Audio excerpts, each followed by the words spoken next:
Hello, everybody. Welcome to the Sleep Clinic. I'm really excited to have Jo here. Jo's a wonderful person who used to work in the NHS, and now she runs a wonderful kind of coaching business, and she helps people to be able to do amazing things with their lives. I'm so excited. Over to you, Jo.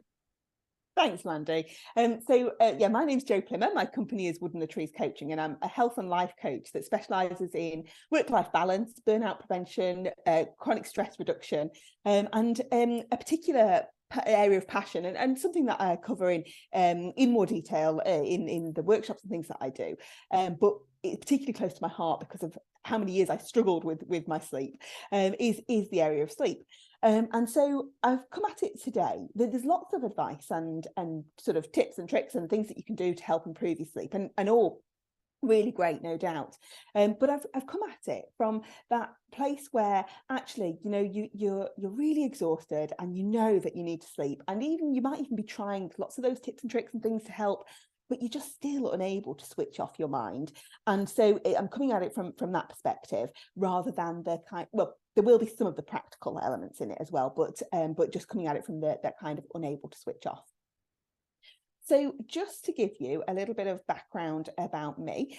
So my background is that I was a neurological physiotherapist in the NHS. So I worked with largely with stroke patients. So we would see people in their own homes after they've been discharged from hospital. And so we'd be able to, our team was called the Early Supported Discharge Team. And so we'd be able to get them out of hospital sooner so they could continue their rehab at home, basically. I also, in amongst my NHS job, I decided to take up triathlon. And to cut a long story short, I ended up competing for GB in my age group in triathlon and duathlon. And that's actually a picture of me on the podium at the European Championships for duathlon, where I won a silver medal. I mean, that is loads better than it sounds, because there were only 3 of us competing in our age group, but we won't tell anybody that bit. I mean, I had to get there, didn't I? So it was a great experience. But in amongst, so I do my NHS job full time. I was training, doing lots and lots of hours of training for triathlon. I also decided that I was going to set up my own private physio practice, and I didn't actually cut down my NHS hours to start off with. So life became extremely busy, and it was just a conveyor belt of one thing after another. And this is when my sleep really started to suffer. And my particular problem was I'd get off to sleep fine, but I would wake up in the early hours of the morning and I just would not be able to switch off again. And so eventually, having lay there getting more and more frustrated at myself, I would get up out of bed and think, well, I may as well just crack on with the day then.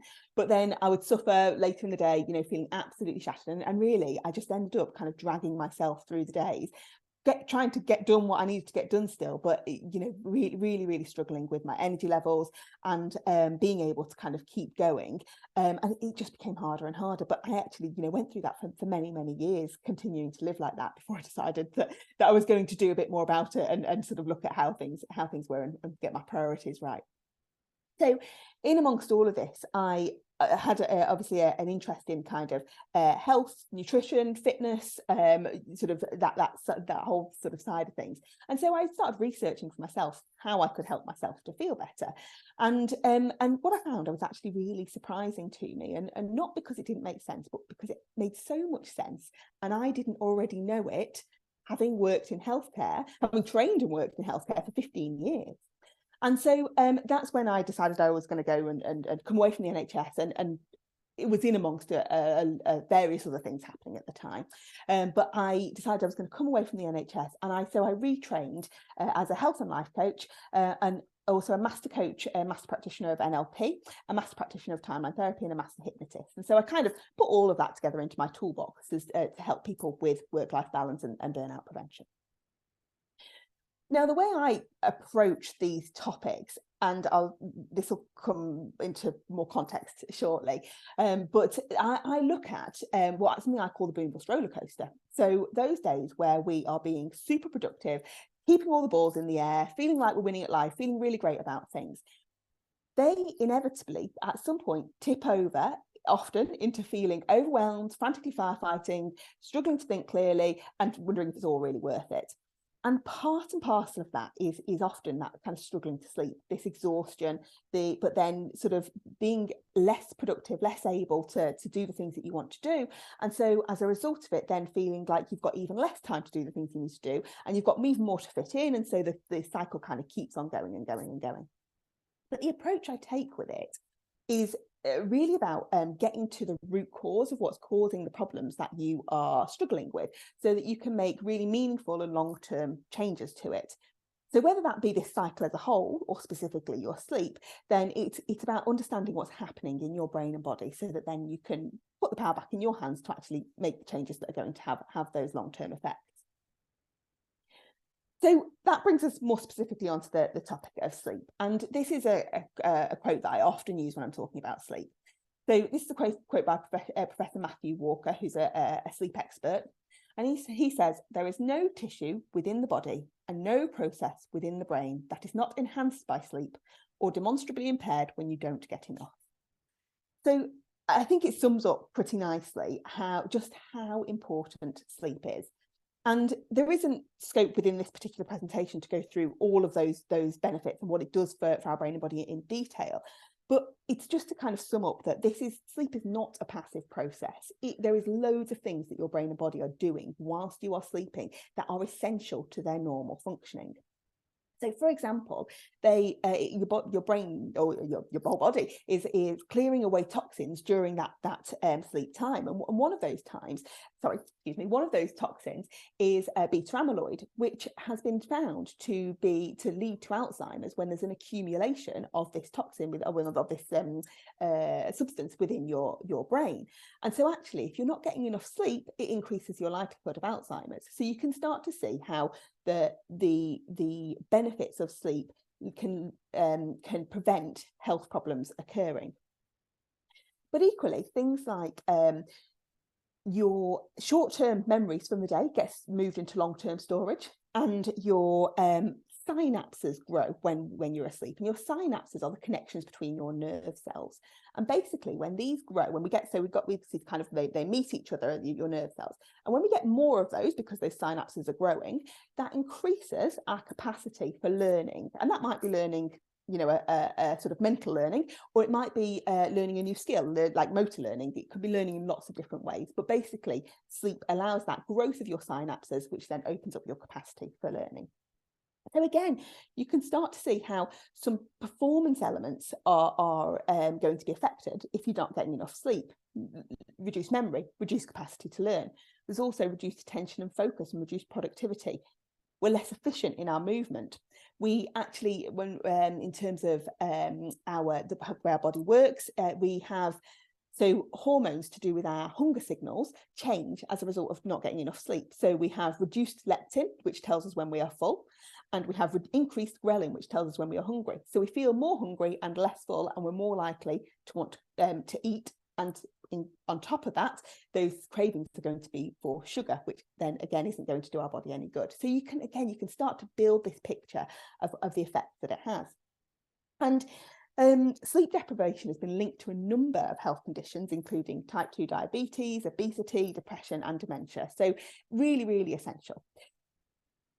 But that it's all well and good knowing that, but when it's 2 a.m. in the morning and you are struggling to get to sleep and you're struggling to be able to switch off, that is not any use to you, knowing that it's not doing your body any good. So really, this is about trying to break down how you can switch off more easily in order to get those benefits. So to do this, I'm going to break it down into kind of two aspects, really. And this is about, when we think about switching off, this is about the physical body kind of calming down and switching off, but equally a racing mind being able to calm down as well. So the first element of this, we kind of go into the physical body, if you like. This is about optimizing the natural cycles and processes that happen in your body. And all the processes that happen within your body, they happen on a cyclical basis. They happen many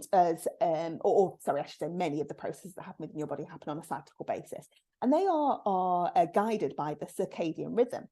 So your circadian rhythm is basically what makes things happen within your body at a certain time in the day in order for your bodily functions that are going on inside you without you having to think about them at all to happen normally.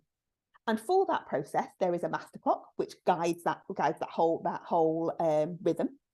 But equally, the majority of cells throughout the body have their own timekeeper too, that will work on its own sort of rhythm, if you like, its own rhythm. Now, this overall circadian rhythm is affected by external influences, and the main one for this is light, because it's the most reliably repeating pattern. And so your circadian rhythm would continue in complete darkness, and there's been studies that have been done in complete darkness in order to show that the circadian rhythm continues, the processes continue to work in a cyclical fashion. But what the day and night cycles do is help to keep that in a set fashion. It helps to establish that in a more routine basis and over that 24-hour period. But it also kind of promotes it and helps it along. There are other things that can help to improve that cyclical rhythm, and things like but these have to be reliably repeating. So they have to be done at a similar time in order for it to have the beneficial effect to support your circadian rhythm. So even things such as the times you eat food, the times you exercise, changes in temperature, even regularly repeated social interactions can help to support the optimization of your circadian rhythm. So having a good routine that's why we benefit so much from a lot of routine activities and doing them at the same time of day. And particularly when it comes to sleep, your sleep and wake times being consistent is a really important part of that, because what happens if they're not consistent is that all those cells that have their own individual time scales, it would be like changing time zones for all those cells twice. So let's say you change it from the weekday to the weekend, and you change your sleep time from the weekday to the weekend, then it would mean that all those cells have to adjust their rhythm twice a week. So when you go from the weekday to the weekend and then the weekend back to the weekday, and that they can do that, they can absolutely do that. It's exactly the same thing that happens when we move countries and have that jet lag effect. So you get this sort of this jet lag feeling, because it takes time for those cells to catch up with themselves again. But if you're doing that regularly every weekend and weekday, then it causes they're not going to be in synchrony, and it's going to cause that dysfunction as a result of it. So in terms of being able to optimize your rhythm, as well as that kind of regular routine and regular sleep and wake times, this is where these kind of tips and tricks that you'll probably have heard before come into play. And so increasing your exposure to natural daylight is about being able to get plenty of light into your system so that it's supporting your circadian rhythm. Eating at regular times and trying to eat 2 to 3 hours before bed. So eating at regular times, again, is about supporting the circadian rhythm. Avoiding eating 2 to 3 hours before bed is more to do with not stoking your fire, if you like, your internal fire. So every time we eat, that creates some metabolism, and we get a stoking of our internal fire. But our body likes a cooler temperature to be able to go to sleep. And so if we haven't stoked that internal fire, we're too warm to be able to go into that temperature that it likes. Similar principle with exercising earlier in the day. So if you exercise too close to the time you go to bed as well, your system needs time to cool down in order for it to be able to get to the temperature it likes for sleep time. Now, because these two things, eating and doing exercise, they stoke it from an internal perspective. That's why it takes longer for it to cool down. Whereas actually something like having a hot bath can be really beneficial, because it creates vasodilation in your blood vessels. So basically it opens up your circulation, and that causes you to get rid of heat. And so actually it effectively cools you down, because it's come from that kind of external method of applying that temperature, which causes your body to cool its core down, which will help it to sleep. Dimming the lights and using lamps or candles to help with that in the evening, and also powering down before bed, so not using screens for about 60 to 90 minutes before bed, and having a cool, dark bedroom are all supporting that circadian rhythm too. And that's because when you think about those light and dark cycles, it has become that we have moved from being outside in lots of natural daylight in the daytime and around a fire maybe, or with sort of dimly lit oil lamps in previous times as a human race overall. And now we have moved much more towards being inside for large portions of the daylight hours. And in an evening, we'll be in brightly lit rooms or with bright glaring lights shining in our faces from our screens. And the light that is emitted from screens is the brightest type of light. And so it's going to prevent the release of the chemicals that actually cause you to go into a sleepy process. So another part to think when you're thinking about that switching off our body. So we've kind of thought about how we can optimize the natural rhythm. But another part of this is the stress response. And when I talk about the stress response, I'm talking about the physiological stress response that's happening within our body that you might also know as fight or flight. And this is one of the body's mechanisms that it uses to keep us safe and alive. It is a normal mechanism and it's completely essential. But it can become switched on for long periods of time, and that can be unhelpful to us. So just as a reminder, when the fight or flight response, so the physiological stress response, is switched on, this is what is happening within your body. So basically, you've had some sort of threat or danger around you. Your sensors have picked up on that. It's sent a signal up to your brain that has said you are at risk of an attack or some sort of danger or threat. And so it releases adrenaline into your system. When that adrenaline is released, it causes these changes within your body and brain. You become more alert so that you're looking out for risks and dangers. Your heart rate rises, and as a result, your blood pressure rises too. You get a surge of energy as sugar is released into your bloodstream, ready to be used to run or to fight, to be able to deal with this threat or danger. I'm going to come back to the immune system being launched. Your muscles tense, ready for action.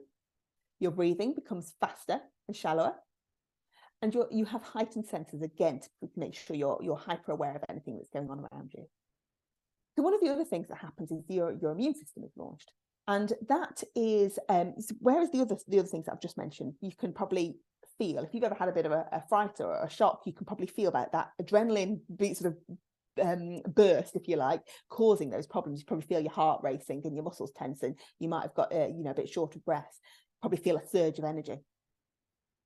But your immune system being launched happens even though you can't feel, you sort of don't really know it's happening. And that's because your system is expecting some sort of attack.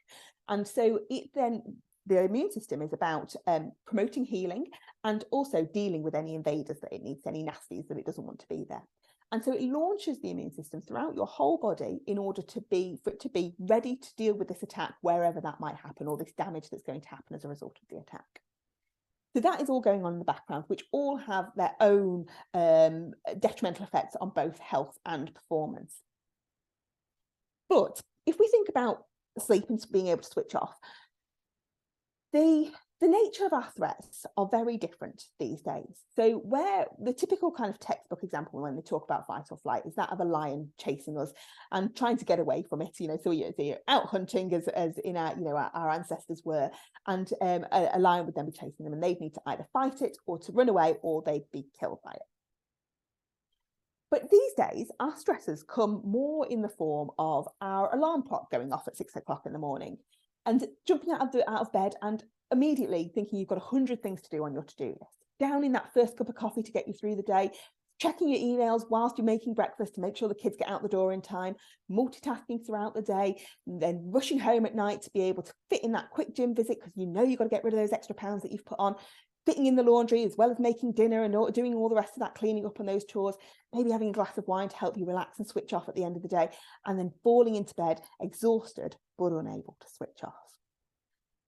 And so whilst all these things are not the threat of a lion chasing us, they all cause a little microdose of stress, which together have this kind of cumulative effect. So the chronic stress response, that physiological response, is constantly switched on instead of switching off in order to deal with the threat and danger and then switching switching on to deal with the threat and danger, and then switching off again. So the problem is that as well as those kind of all those those examples that I just gave you, a lot of those aren't, it's not the actual thing that is the stressor, the actual thing that happens. It's what's happening in your mind as a result of it. And your brain cannot tell the difference between what's perceived and what's real when it comes to activating the stress response. So if you're worrying about everything that's on your to-do list, or you're thinking that you're feeling the pressure of everything that you've got going on around you, and you're trying to jump from all these things one to another, then actually in your brain, it is setting off that stress response the same, just as if, so let's say you're worrying about something that may or may not happen in the future, that will set off the stress response just the same as if it is actually happening and you're actually there in that time. And then our brain can then have a huge impact on whether it is that we go into stress response or whether we go into relaxation response. And this is where it comes to being able to switch off. Now, those thoughts and worries and concerns that I was just talking about, those are the kind of things that perpetuate the cycle. And when you lose that sleep and you're not able to sleep properly, and you're getting more and more frustrated at yourself, then actually you're kind of fueling that stress response even more. And I talk about the boom bust roller coaster and put it into this wider context. And sleep is a big part of that, because it can affect the way that you perform and what you think about yourself as well. So when you might then turn into self-doubt, and that can kind of keep fueling the cycle. So this is the boom bust roller coaster that I talked about before, and when I put this into context, we look at the things that can perpetuate the cycle over here. So these are kind of this is what happens as a result of the boom bust roller coaster, and then the consequences happen exactly this way for you. But you can see how some of these things will knock on to the next things, and then knock on to the next things. And so if you're frantically firefighting, you then maybe need to go into bed overthinking and unable to switch off, which means then you get poorer sleep quality, you feel exhausted, and you become disconnected and withdrawn because you just haven't got the energy to deal with anything. But then as a result of that, you're worrying about what people are thinking about you, or you're feeling really easily irritated. And so it kind of keeps the cycle going round and round. But at the heart of that, so the cycle is based on this chronic stress response. But the things that are driving it are to do with the beliefs about yourself and the habits that you put in place as a result of those beliefs. And those are the things that keep on fueling the cycle. So overall, to deal with being able to sleep better, it is about dealing with the things that are really driving the problems and the things that you're thinking about. But when you're in that worrisome state, or your head's racing, or it's in the middle of the night and you can't switch off, there are a few things to try and help cut through that cycle that can be really useful to do. And again, you may have come across these, but it's kind of understanding what these are actually doing. So these things are all based on cutting through that stress response and the rumination that comes with it. Almost a distraction to be able to take your mind off those thoughts, and then it takes you into the relaxation response as a result of it. You cut through it and it puts you into a more positive state. So again, these are some examples. There are loads of them that you can do exactly the same thing. And it is really a question of finding what works for you and what sort of fits well with you.